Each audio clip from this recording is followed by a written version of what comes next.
In today's video, we're going to check out some footage from a couple years ago of my propane tank installation. This is the trench that I had to dig. It's 18 inches to get to the stub out to the house. There's my pressure gauge to pressurize the test for my blue tag. Here's the truck. I got a 250-gallon tank for my two propane appliances, which is my stove and then my Rinnai on-demand hot water heater. Just setting the tank on a level surface on some cement blocks is what we did, and then we kind of tweaked the blocks to set them right to level, and you can kind of see again my trench that goes up to the house stub out.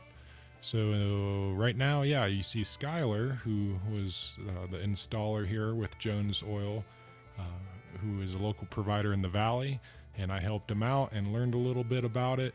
But yeah, the line itself that we're putting in, you can see, is from my interior house line that feeds to then the 1-inch line that goes into the ground, 18 inches.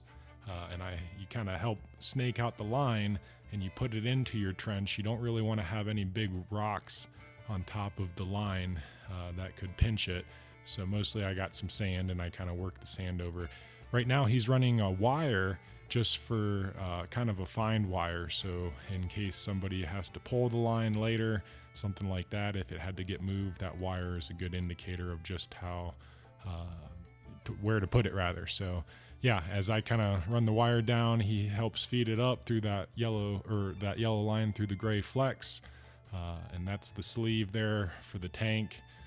Right now he's starting to put on the footings. As you see me in the background, I'm kind of covering the line just to keep it basically in place and at the bottom of the 18 inches of our trench. So yeah, it really didn't take too long, and my tank is actually a rental from Jones. It's a little bit less expensive a year. I forget what it was, but versus buying a brand new tank, which is, you know, over $1,000 for a new one, it kind of got a little bit pricey. So, and here, yeah, he's just kind of putting on the regulator there. You see with the C-wrenches, always good to have.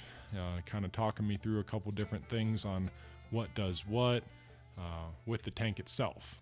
The next one is right there is the service valve. That's the vapor valve, and then that's the fill valve for the propane itself.